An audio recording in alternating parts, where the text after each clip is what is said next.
Many years ago, when I was the age of so many gathered here, about 20 years old, I got a job as a truck driver. I always wanted to be a truck driver when I was a little kid, and I got a job working for a local concrete company near where I grew up.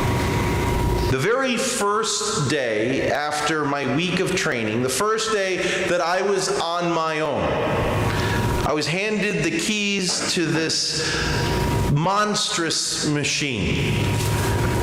On my first load, after having gotten the concrete all set, I climbed into this truck, 80,000 pounds of diesel fuel, concrete, and steel.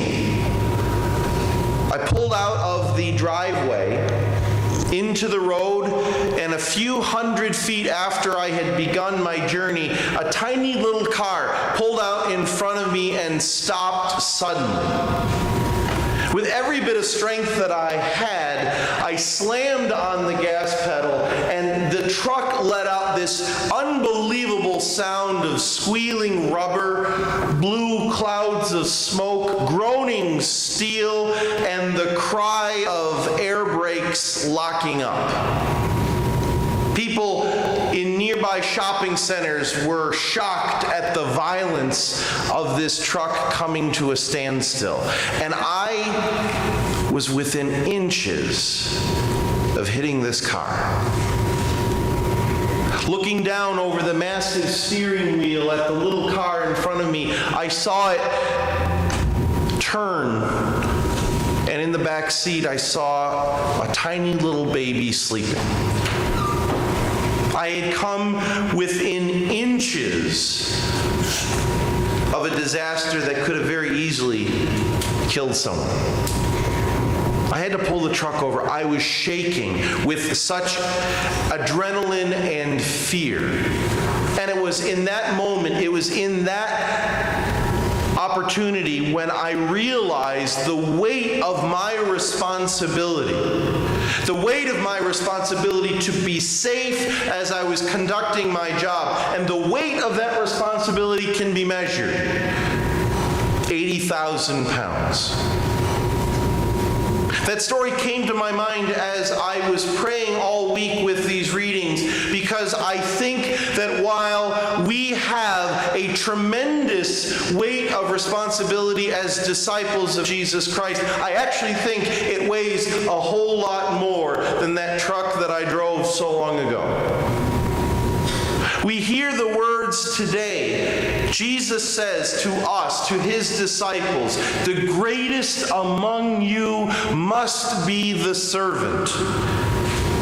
And whoever exalts himself will be humbled. But if you humble yourself, I will exalt you. There is a weightiness to our discipleship, a weightiness to our responsibility. And very often we hear these words and they somehow seem so agreeable and familiar. Yes, Lord, we have to serve one another. Makes sense? We like that? That's okay. Humility, that's great. We know this. Do we ask, though, the question of who? Who are we called to serve?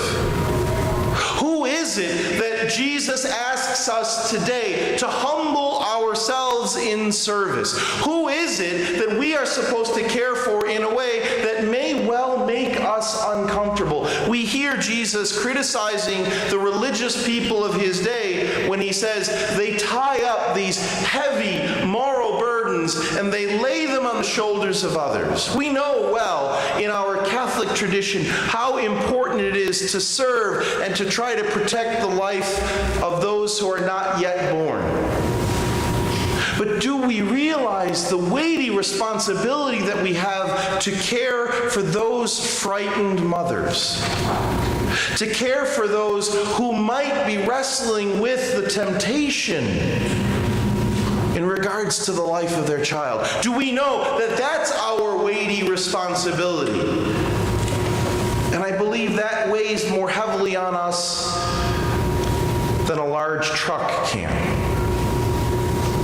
Who else are we called to serve? Who else is there in our world who cries out for service, for compassion, for mercy, and for understanding?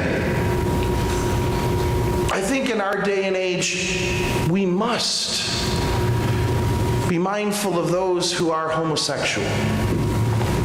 They must find in our midst a welcome, compassion, and the same mercy that we long Christ to give to us.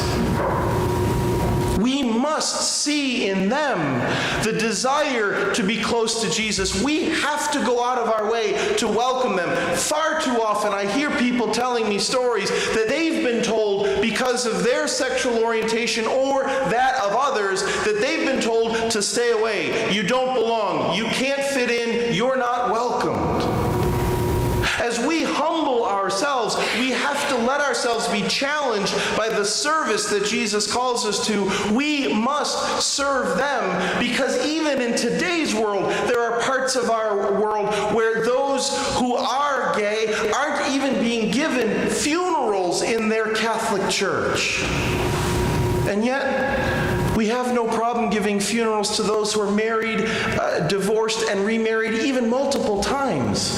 We must remember what our catechism says in paragraph 2358, that all signs of unjust discrimination against homosexual people absolutely must be avoided. How about all of those racial minorities in our world who cry out for justice, who long for equality, and so often stand up, or as the case may be, kneel, asking us to realize and to accept that their lives matter?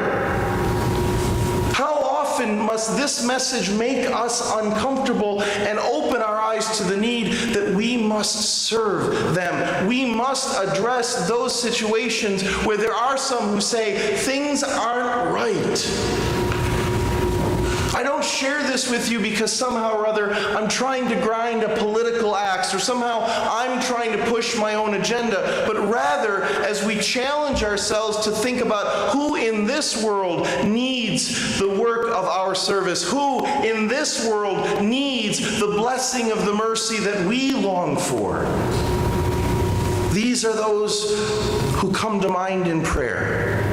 Consider all those people who come to us, we call them immigrants, who long for sanctuary, who long for a better future, and so often find not a warm welcome, not a Christian embrace, but the opposite. How often are those in our midst who, because they profess a different religion from ours, are far too easily labeled terrorists? And yet they are our very own brothers and sisters in the faith of Abraham, our father. There are so many situations in our world that so often, and please understand, it is uncomfortable.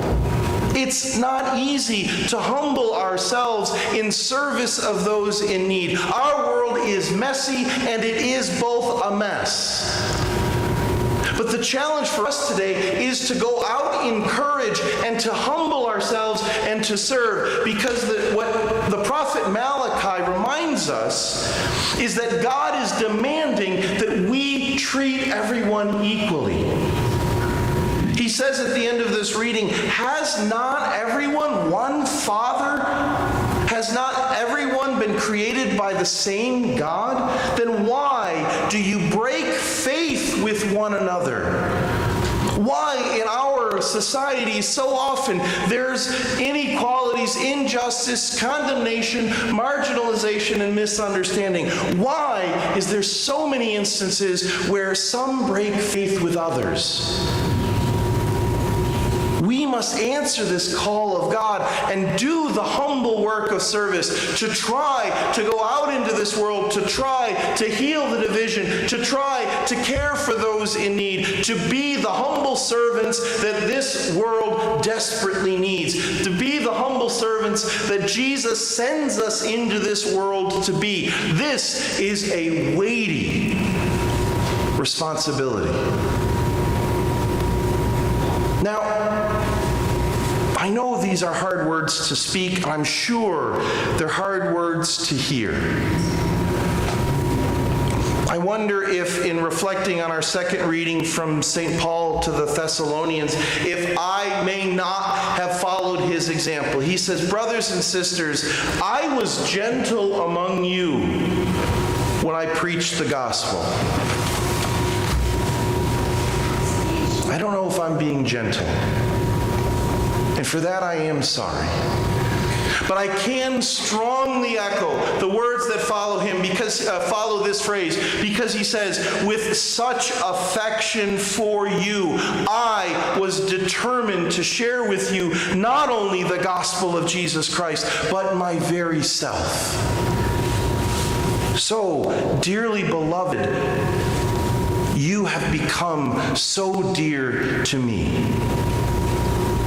St. Paul was willing to go out and challenge those who were open to hear the gospel of Jesus Christ, a gospel that got Jesus killed. We are the disciples who have inherited this liberating, saving message. It's no less uncomfortable for us today. And so our challenge is to go out into the world with affection for one another, with affection for those in need, with the same affection that I have for you and Paul had for those he cared for. Please know this is a weighty responsibility. Not easy to preach, not easy to hear.